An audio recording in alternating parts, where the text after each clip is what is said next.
Bonjour et bienvenue dans cette nouvelle vidéo où on va parler de cette nouvelle IA chinoise qui a fait le buzz en début d'année. On disait que c'est le killer de ChatGPT, mais est-ce vraiment le cas? On regarde ça tout de suite. Donc, cette IA s'appelle DeepSeek et son dernier modèle V3 semble repousser les limites de l'IA. Il est 3 fois plus rapide que le modèle V2. Et si nous regardons les benchmarks, nous pouvons voir qu'il excelle dans les tâches liées au raisonnement avec un score de 91,6. Ça montre sa capacité à gérer des raisonnements complexes et une compréhension approfondie avec un score qui dépasse en fait tous les autres modèles, y compris Claude 3.5 Sonnet et ChatGPT 4o. On constate un codage puissant avec un score de 82,6 surpassant encore une fois des modèles comme Llama 3.1, Claude 3.5 et ChatGPT 4o. DeepSeek atteint aussi une précision impressionnante en mathématiques avec un score de 90,2 sur le benchmark Maths 500, ce qui en fait l'un des meilleurs modèles les plus performants dans ce domaine. Bon alors, explorons les nouvelles fonctionnalités de la version 3 de DeepSeek, un modèle entièrement gratuit pour vérifier s'il tient vraiment face à ses résultats. Pour commencer, vous devez vous rendre sur le site officiel de DeepSeek. Je vous mets le lien en bas dans la description. Cliquez ensuite sur Start Now pour accéder gratuitement au chatbot. Ensuite, connectez-vous tout simplement avec votre compte Google. Et vous arriverez sur l'interface utilisateur qui ressemble beaucoup à celle de ChatGPT. Vous avez la barre des prompts ici et sur le panneau de gauche, vous avez l'historique des conversations. Comme vous pouvez le voir, DeepSeek dispose de plusieurs fonctionnalités. DeepThink pour les raisonnements complexes, la recherche web qui permet au modèle de rechercher des informations à jour sur Internet et de trouver des sources pour vos questions. Enfin ici, vous pouvez importer des fichiers. DeepSeek indique ici que vous pouvez télécharger un maximum de 50 documents de 100 mégaoctets chacun. Ok. Donc pour le premier prompt, voici un exemple de prompt bien structuré qui évalue la logique, la créativité et la capacité à résoudre un problème difficile. Un train transporte 10 wagons remplis d'or. Une rumeur circule que l'un des wagons contient un faux lingot qui pèse 9 kg au lieu des 10 kg habituels. Vous avez une balance précise qui ne peut être utilisée qu'une seule fois.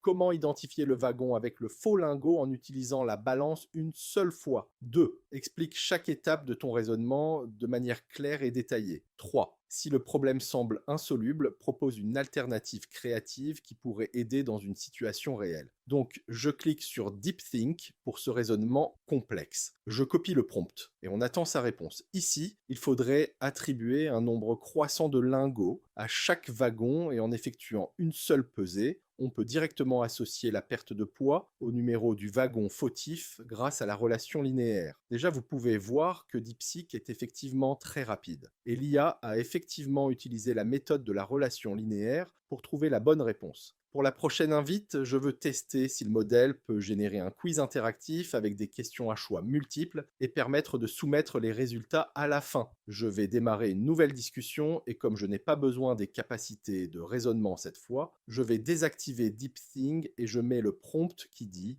créer un quiz en HTML avec des questions à choix multiples en utilisant des cases à cocher au style personnalisé pour les options de réponse. Intégrer un bouton d'envoi qui calcule et affiche le score de l'utilisateur. Veillez à ce que le design soit propre, esthétique et convivial. Je vais également lui fournir le contenu que je souhaite qu'il utilise pour générer ce quiz. J'ai donc ajouté « Utilise le contenu suivant pour générer le quiz » et je copie le contenu. On valide ça et une fois que c'est fait, on peut avoir un aperçu en cliquant sur Run HTML. Comme vous pouvez le voir, je peux sélectionner les réponses et je peux aussi soumettre mon quiz et voir mon score. Jusqu'ici, je trouve que DeepSeek est plutôt pas mal et il est effectivement très rapide. Pour cette troisième invite, je vais tester la capacité du modèle à générer du code afin de représenter visuellement certains flux de travail et processus. Donc on va lui demander de nous donner un organigramme simple au format SVG qui décrit les étapes de base du processus de recherche. Je vais lui donner les étapes à suivre. On valide ça et puis on clique sur Run HTML pour voir l'aperçu. Vous pouvez aussi copier le code et le coller sur SVG Viewer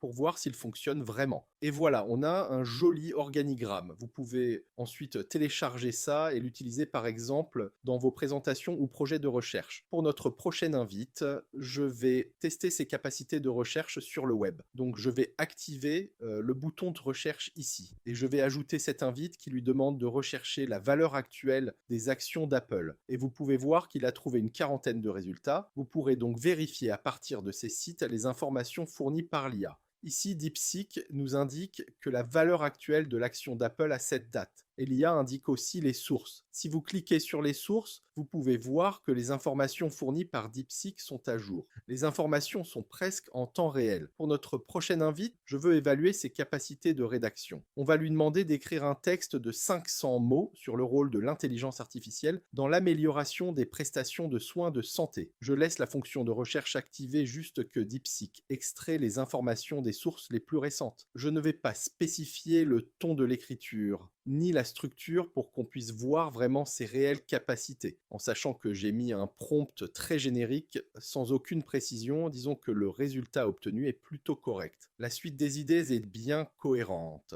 Le texte est fluide et bien aéré. On va maintenant voir le nombre de mots. Je vais copier ça sur un compteur de mots, et là on peut voir qu'on a plus de 600 mots. Pour le coup, ce n'est pas très précis. On va maintenant le tester sur l'écriture créative. Je mets mon prompt, toujours très simple, qui dit « Écris une histoire créative sur un garçon qui se perd dans l'espace ». Donc j'ai parcouru le contenu et je trouve que le niveau est plutôt bon. DeepSeek ne commence pas le texte par le classique « Il était une fois », chose que ChatGPT a fait quand je lui ai soumis le même prompt. Alors pour le prochain test, on va voir comment DeepSeek se comporte avec le téléchargement et la synthèse des documents. On va ensuite comparer les résultats avec ceux de ChatGPT. On va télécharger 10 articles pour voir s'il peut vraiment prendre en charge plusieurs documents à la fois. Maintenant, j'ajoute mon prompt. Je vais lui demander de résumer ces articles et de fournir les informations clés. Là, je ne peux pas valider parce que l'IA m'indique qu'il ne peut pas lire l'ensemble des fichiers. Au final, DeepSeek ne peut pas lire